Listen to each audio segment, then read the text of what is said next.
Salut tout le monde, j'espère que vous allez bien. Aujourd'hui on se retrouve donc pour la review de NXT TakeOver War Games édition numéro 2. Je vais pas perdre de temps, je vais commencer directement par la présentation du pay-per-view. Donc ce show se tenait donc forcément le 17 novembre 2018. C'était à Los Angeles en Californie au Staples Center, une salle qui a accueilli pendant de nombreuses années SummerSlam avant d'être remplacé par le Barclays Center. Donc bien évidemment la salle était sold out et on avait donc 3 thèmes musicaux pour ce pay-per-view. On avait Wonderful Life de Bring Me the Horizon, un groupe que j'aime plutôt bien. On avait Mariana Trench par Nita Strauss qui a notamment joué le thème musical de Nakamura cette année à WrestleMania. Et on avait Voices de Motionless in White. Donc voilà, vous savez quoi, je vais pas perdre de temps, j'ai commencé directement par l'opener de la soirée. Et c'était un match qui n'était pas du tout annoncé pour le pay-per-view, c'était un match qui je crois était prévu pour le weekly de NXT de la semaine prochaine.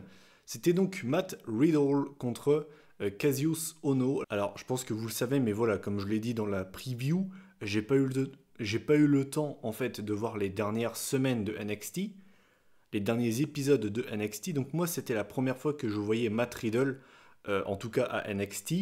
Et la première chose qui m'est venue en tête quand j'ai entendu sa musique et quand j'ai vu son style, sa façon de parler, il m'a fait vraiment penser à Doc Gynéco. De toute façon voilà, je sais que c'est un fumeur de substances qui font un petit peu faire voyager ton cerveau, hein, si vous voyez ce que je veux dire. Donc voilà, je l'appelais Doc Gynéco. Et puis en fait, voilà, il devait avoir un match contre Kassius Ohno et finalement, en fait, il a eu lieu pour ce takeover et finalement, le match a duré 3 secondes. Alors honnêtement, ça fait chier parce que ça flingue totalement la moyenne du pay-per-view. Et puis surtout, je vois pas forcément l'intérêt d'avoir fait ce match pour takeover. Chacun son avis, bien évidemment. Mais très clairement, autant si tu veux me donner Matt Riddle à takeover, donne-moi un vrai match de Matt Riddle. Donne-moi du vrai Matt Riddle, histoire que je puisse me faire un avis sur lui. Parce que moi, voilà, je vais pas vous le cacher, je ne l'ai jamais vu catcher, donc je sais pas vraiment ce que ça vaut. Je sais juste que c'est un ancien combattant de MMA qui a même fait, je crois, un match pour l'UFC. Je crois d'ailleurs qu'il s'entend pas très bien avec Dana White. Enfin bref, mais voilà. Ce que je veux dire par là, c'est que si c'est pour me donner du Matt Riddle, donne-le-moi vraiment, pas pour ce pseudo-match de merde. Donc finalement, c'est Matt Riddle qui l'emporte avec une sorte de coup de genou sur Kassius Ohno. Donc voilà, pas très fan de ce match, je trouve que ça avait pas forcément sa place à TakeOver. Du coup, le match a duré 3 secondes. Et malheureusement, oui, j'ai noté le match et j'ai même été très gentil, j'ai mis 1 sur 10. Dans certains cas, j'aurais mis 0. Là, c'est NXT, je suis un petit peu plus gentil parce qu'en général, les takeovers ne me déçoivent jamais, donc je suis gentil, j'ai mis 1 sur 10. Ensuite, le vrai pay-per-view a commencé avec donc ce match-là, c'était donc pour le NXT Women's Championship. On avait donc un 2 out of 3 falls match, donc un match au meilleur des 3 manches, entre Shayna Baszler, la championne, et Kairi Sane, dans un match qui a duré environ 10 minutes. Alors ce match, comment ça s'est déroulé? La première manche a été remportée par Shayna Baszler avec sa Kirifuda clutch. D'ailleurs, Baszler a totalement dominé Sane sur le début du match. La deuxième manche va pour Kairi Sane avec son Insane Elbow, qui est toujours aussi belle à voir. Et la troisième manche, alors c'était un petit peu plus chaud, hein. Il s'est passé des choses puisque depuis le début du match, il y avait les potes de Baszler qui étaient aux abords du ring. On avait donc Marina Shafir et Duke. Elle, j'ai beaucoup de mal avec son nom et prénom. Je sais que c'est Duke, mais je ne sais plus c'est quoi son nom. Je ne sais plus c'est quoi son prénom, mais c'est pas très grave. Bref, celles qui forment les Four Horsewomen de l'UFC, avec Rousey et Baszler, donc qui étaient là depuis le début du match pour aider Shayna justement. Et ce qui s'est passé, c'est qu'à la fin du match, on a Yoshirai et Dakota Kai qui sont venus prêter main forte à Kairi Sane, avec notamment un magnifique moonsault de Yoshirai. Mais finalement, à la fin du match, en fait, on a Sane qui veut porter son Insane Elbow sur Shayna Baszler, et en fait Baszler lui chope le bras à la volée et lui fait une sorte de roll-up en fait, et du coup ça surprend totalement Kairi Sane. Et donc voilà, victoire donc de Shayna Baszler qui conserve le NXT Women's Championship. Pour moi, c'était un bon match. Honnêtement, c'était un bon opener. Certains vont me trouver peut-être un peu généreux. C'est vrai qu'honnêtement, les deux premières manches, il n'y avait rien d'incroyable. J'ai mis 7,5 sur 10. C'était un match plaisant. Voilà, pour moi, c'était, j'allais dire un bon opener, mais c'est pas techniquement l'opener. C'est pour moi le moins bon match, entre guillemets, officiel de la soirée, mais ça reste quand même très cool. C'est pas le meilleur match féminin dans l'histoire des takeovers, on a vu mieux que ça. Mais pour moi, ça remplit son job. Honnêtement, pour moi, c'était un bon match qui a rempli son job. Et donc, du coup, est-ce qu'on aura une montée dans le main roster de Kairi Sane? Pour moi, c'est pas impossible, honnêtement. Du coup, moi, je pense que Baszler va rester championne jusqu'au week-end de WrestleMania avant de perdre. Pourquoi pas contre, par exemple, une Bianca Belair. Voilà, moi je dis ça comme ça. C'est mon petit pronostic perso. Du coup, voilà, pour la note, j'ai mis 7,5 sur 10. Ensuite, on avait un match que j'attendais beaucoup, comme beaucoup de fans de toute façon. C'était Aleister Black contre Johnny Gargano dans un match de 18 minutes. Et voilà, sans grande surprise, c'était un excellent match. À noter que Johnny Gargano a fait un petit clin d'œil à Stan Lee avec son slip de catch qui était un petit peu ça ressemblait un peu aux inscriptions du Punisher, il y avait ce côté Marvel, enfin c'était un joli clin d'œil. On a également Mauro Ranallo au tout début du show qui a fait un petit clin d'œil à Stan Lee, et forcément c'est une grande perte, moi aussi ça m'a fait chier. Enfin bref, donc Black contre Gargano, est-ce que ça vous surprend si je vous dis que le match était très bon?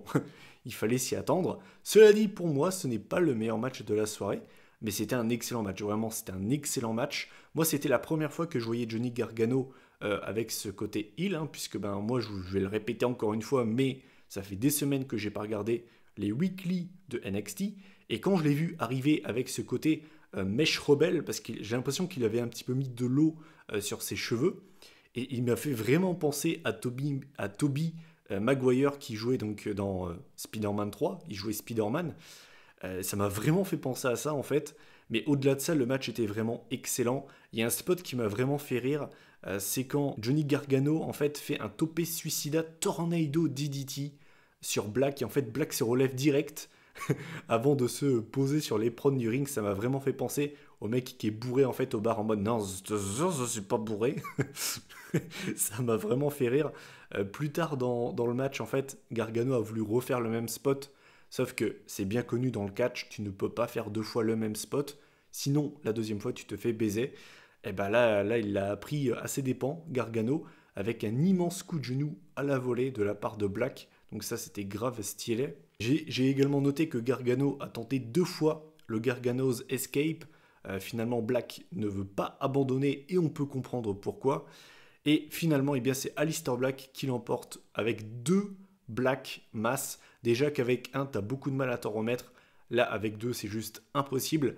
Donc voilà, victoire d'Aleister Black sur Johnny Gargano. Black se venge de son agresseur. J'étais un petit peu surpris. Je pensais vraiment que Gargano allait réussir à bidouiller, à trouver un moyen pas très cool de gagner ou bien de trouver une façon de gagner pas très clean. Mais non, la victoire de Black, c'est pas un résultat qui me dérange. Voilà, j'ai oublié de préciser, mais la veste de Aleister Black avait vraiment de la gueule. Et puis au-delà de ça, c'était vraiment un très bon match. Il y a eu des spots, vraiment des enchaînements, des séquences en fait entre les deux qui étaient vraiment incroyables. T'avais l'impression d'être à Street Fighter, t'avais l'impression de voir un film en fait, où les doubleurs, les cascadeurs répètent au moins 20 fois avant d'avoir un vrai résultat. Ben là, il y a pas de 20 fois, il n'y a pas de répétition, c'est du premier coup. Et c'est ça qu'il faut aussi mettre en avant avec le catch, c'est que les mecs sont en live. S'ils se trompent, ben ils se trompent et tout le monde le voit et tout le monde est là dans le public à dire ouh, il y a eu un botch. Ce qui est d'ailleurs un petit peu sévère quand on y pense 2 secondes. Là, pour le coup, il n'y en a pas eu, c'était propre, c'était vraiment excellent entre les deux. Voilà, victoire d'Aleister Black qui aura peut-être un match contre Ciampa lors du prochain takeover. Euh, pour ce qui est de la note, eh bien j'ai mis 9 sur 10. Peut-être que certains me trouveront un peu sévère, mais j'ai pas été autant investi que je le devrais, puisque, je vais le répéter pour la millième fois, je n'ai pas vu les weekly d'NXT pendant plusieurs semaines. Mais c'était très très cool quand même. Ensuite, on enchaîne avec un autre match qui m'a vraiment fait vibrer pour le coup.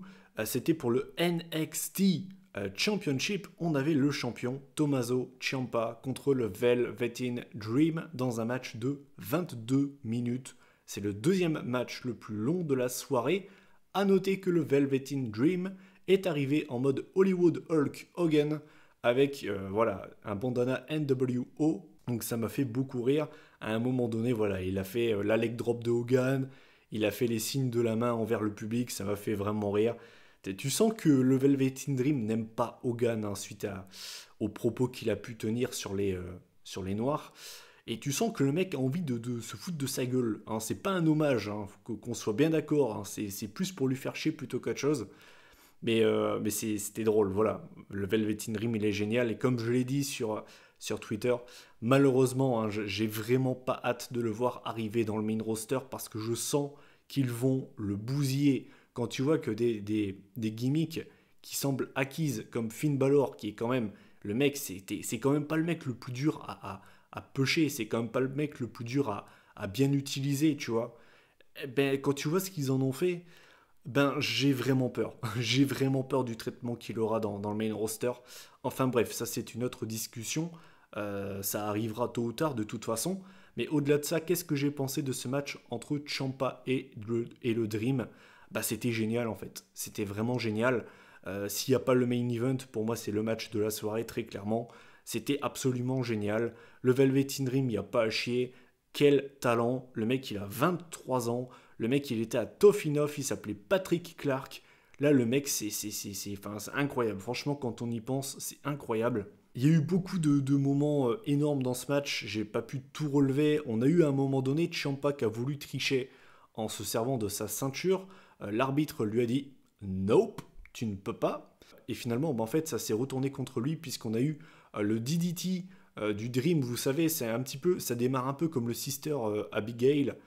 Donc le DDT du Dream sur Ciampa directement sur sa propre ceinture. Finalement, Ciampa se dégage à 2. On a eu à un moment donné, et ça c'est absolument incroyable, on a eu le Purple Rainmaker de la part du Velveteen Dream. Ciampa se dégage à 2. Finalement, le Dream ne perd pas une seconde, il veut retenter sa chance une deuxième fois. Ce coup-ci, Ciampa, en fait, il était entre la corde et l'éperon du ring. Finalement, Ciampa l'esquive, donc le Dream se vautre littéralement à l'extérieur du ring. Ciampa le remet dans le ring, lui fait un DDT entre les deux rings, hein, puisqu'il y avait deux rings pour l'occasion. Donc c'était sur une sorte de plaque de métal. Et finalement, il enchaîne là-dessus, fait le tomber. Et donc c'est Ciampa qui conserve le NXT Championship. C'était vraiment un excellent match, honnêtement. Même si j'y croyais pas pour la victoire du Velveteen Dream, même s'il y a eu des putains de kick-out de bâtards, j'y croyais vraiment pas. Ne me demandez pas pourquoi, mais j'y croyais vraiment pas pour le Dream. Je le voyais pas devenir champion, malheureusement. Mais c'était excellent, c'était vraiment excellent. Au-delà du match, en fait, il y avait également les persos, les gimmicks, en fait, qui font que c'était un match très plaisant à suivre. Et voilà, c'est le genre de match que j'aimerais montrer à des potes qui sont pas spécialement familiarisés avec le catch et qui comprennent pas pourquoi le catch c'est cool. Et ben moi, c'est le genre de match que je montrerai à des potes. Voilà, exactement. Donc c'était génial, tout simplement. J'ai pas grand chose à dire d'autre. J'ai mis 9,5 sur 10. Et Ciampa est the greatest entertainer of all time. Et enfin, le main event. Alors moi, je vous le dis, je vais pas m'y attarder très longtemps, vous allez comprendre pourquoi. C'était donc Pete Dunne, Ricochet et les War Raiders contre The Undisputed Era. Donc Kyle O'Reilly, Bobby Fish, Roderick Strong et Adam Cole Baby. Dans un match qui a duré 45 minutes. Et le match a duré 45 minutes. Et là, t'as envie de te dire, ouais, mais Mathieu, tu dis que t'as rien à dire sur ce match, t'es sérieux, le match il a duré presque 1 heure. Et tu dis que tu n'as rien à dire dessus. En fait, il s'est tellement passé de trucs dans ce match que j'ai rien à dire dessus. En fait, c'est juste excellent en fait. Qu'est-ce que vous voulez que je vous dise?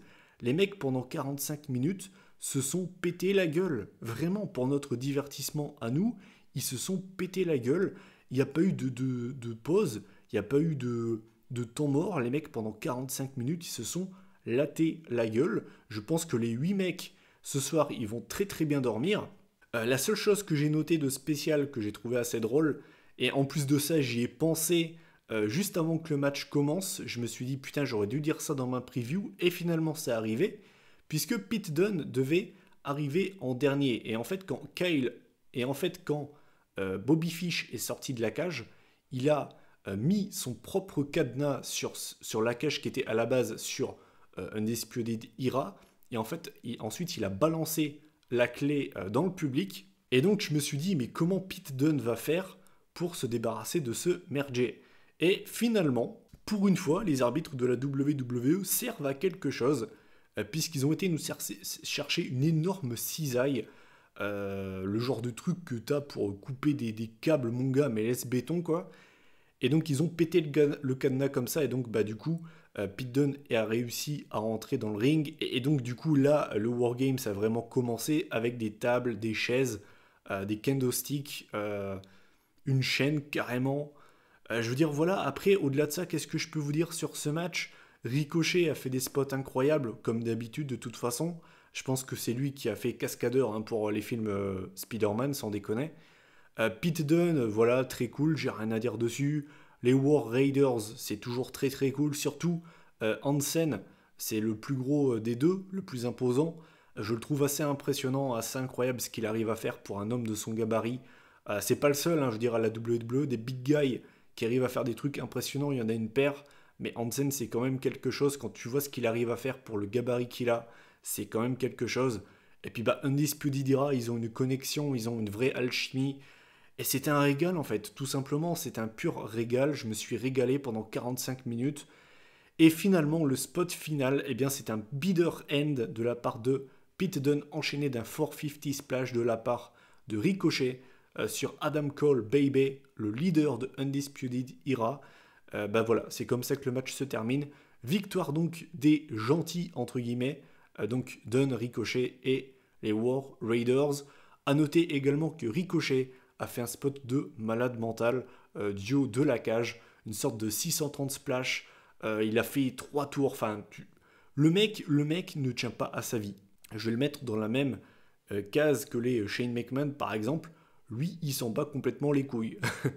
Lui, le mec, il s'en fout. Il se dit, attends, mais j'ai que 30 ans, j'ai quand même encore au moins 50 ans à vivre, je peux peut-être fonder une famille, qu'est-ce que vont penser mes parents? Lui, il s'en bat les couilles, hein. Lui, il s'en bat complètement les couilles. C'est un grand malade, ce mec. C'est un grand malade. Non, mais sans déconner, voilà, c'était incroyable, c'était excellent. Bien évidemment, j'ai mis 10 sur 10, je peux pas mettre en dessous de ça, sans déconner. Cela dit, si je devais le comparer avec le Wargames de l'année dernière, j'ai préféré celui de l'année dernière. Voilà, après c'est totalement personnel. Je vous invite d'ailleurs à donner votre avis. Lequel avez-vous préféré entre les deux? Mais au-delà de ça, c'était excellent, c'était génial. C'était une très bonne... C'était un très bon moyen de terminer ce pay-per-view. Et voilà, en fait, tout simplement. Et ben voilà, bah écoutez, en faisant la moyenne de ce pay-per-view, on arrive à une moyenne de 7,4 sur 10. Donc voilà, ça fait 7,4 sur 10. Ça fait longtemps que j'ai pas mis, entre parenthèses, une aussi mauvaise moyenne pour un show de NXT. Après, bien évidemment, je pense que vous savez pourquoi la moyenne est si basse, hein. C'est à cause de l'opener qui flingue totalement la moyenne du pay-per-view. J'ai recalculé sans l'opener, ça fait du 9,2 sur 10. Ça me paraît déjà beaucoup plus legit comme note. Donc prenez plutôt le 9,2 comme vraie moyenne du pay-per-view. Mais je suis obligé, je suis désolé, je suis obligé de noter cet opener de merde. Mais franchement, voilà, pour moi, le seul truc qui fait tâche dans ce show, c'est l'opener. Pour moi, je comprends vraiment pas pourquoi est-ce qu'ils ont fait ça. Quitte à mettre en avant Matt Riddle, fais-le bien et fais un vrai match qui va pouvoir le showcase, qui va pouvoir montrer ce qu'il vaut. Parce que là, j'ai l'impression de revoir les squash de Ryback. Pendant toute l'année 2012, le mec nous a cassé les couilles avec des squash de merde. Voilà, c'est... Mais au-delà de ça, c'est un excellent pay-per-view, bien évidemment. On a 3 matchs qui sont excellents, qui sont géniaux. Et puis bah voilà, comme d'habitude, Takeover ne déçoit jamais. Hein, voilà, je suis fatigué de le dire. Et voilà, j'ai pas grand-chose à dire de négatif là-dessus. C'était un excellent show, tout simplement. Donc, ben, moi je vous invite à donner votre avis en commentaire. Quel est le match que vous avez préféré? Celui que vous avez le moins aimé? Qu'est-ce que vous avez pensé du Wargames? Et puis ben voilà, maintenant j'attends de voir ce que ça va donner les Survivor Series. Le show a quand même du potentiel. Ça risque d'être dur de faire aussi bien que Wargames, mais pourquoi pas? Honnêtement, pourquoi pas, on verra bien. Du coup, on se retrouve normalement demain. Enfin, normalement, vous avez cette vidéo dimanche. Donc, normalement, on se retrouve lundi, c'est-à-dire demain, pour la review des Survivor Series. D'ici là, je vous souhaite une bonne soirée. Reposez-vous bien. Bon pay-per-view à tous. Et puis, normalement, on se retrouve demain. Allez, salut les gars.